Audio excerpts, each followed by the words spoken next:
Good evening, good evening, good evening, good afternoon, good morning, whatever time it is, whenever you're watching this video. Welcome back to the channel. My name's Lewis, also known as Lube1989. Tonight we're going to be looking at the latest update that I've had on Mary the Model 3. That's May 2024. So let's dive right into it.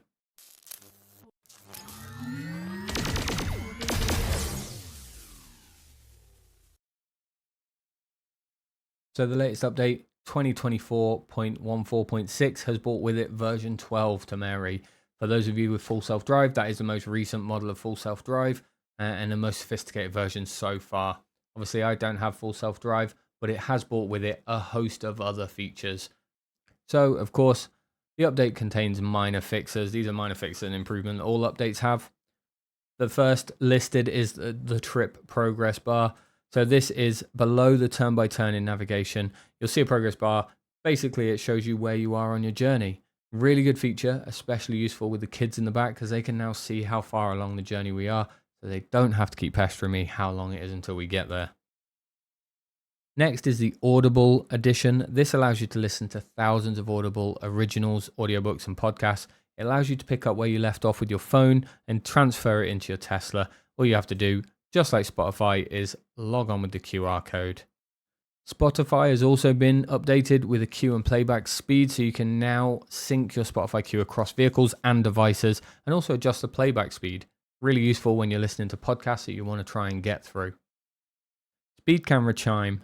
This has enabled you to hear a chime when there's a speed camera that you're approaching. You can turn it on in the system settings or you can keep it off. It does require premium connectivity. Very handy feature. However, you shouldn't be speeding, so it shouldn't be a problem. Average speed zones. Now, this one I'm quite interested in. This allows you, when driving through an average speed zone, to see your average speed in that zone and the distance to the end of it. Really useful for myself, who does a lot of motorway driving, and average speed zones are a big thing in the UK. I'm just interested because I'm a bit of a geek to see how I'm doing in that average speed zone. I'm going to find it really interesting when I try that on cruise control, tack, or when I'm driving manually. It's just going to be really interesting to see the distance to the end of the zone and also the average speed that I've done in that zone.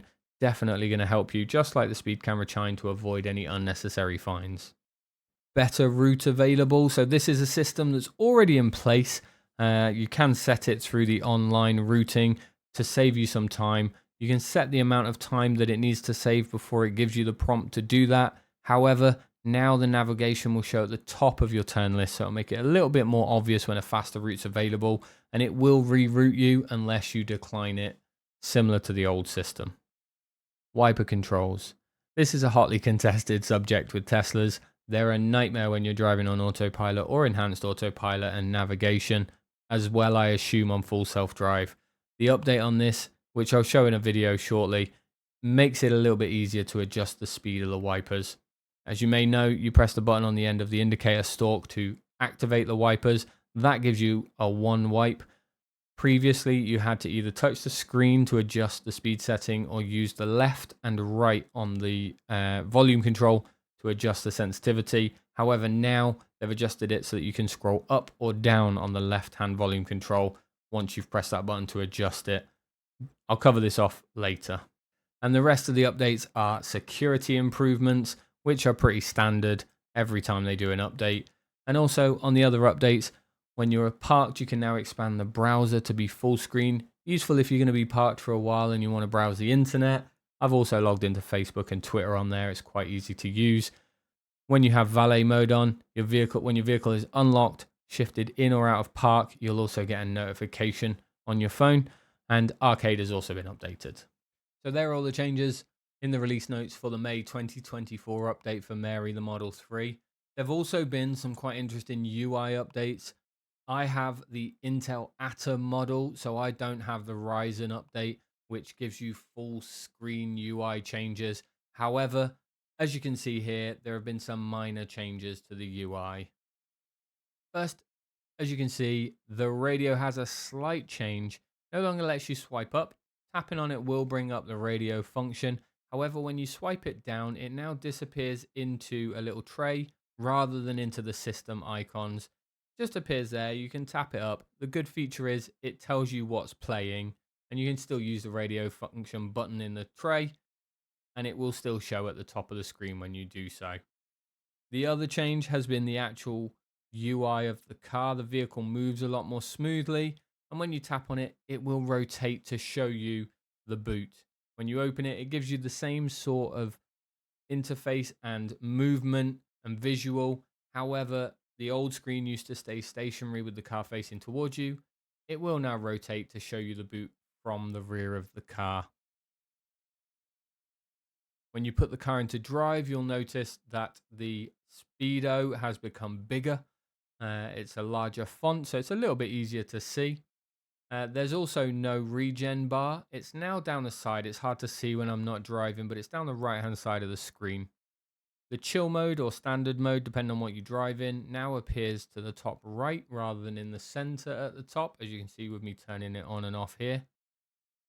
And lastly, the visuals of the car. The car seems to detect a lot more vehicles surrounding it. In previous versions, I wasn't able to see the cars down my street, which I can now. And that's everything from the May 2024 update. I still can't believe these updates are free, and I own a car that not only gets better over time, but changes the way it looks internally. The dashboard has changed, which makes it more fun and interesting to drive every time we get an update like this. We recently had an update on the headlights, which I didn't make a video about.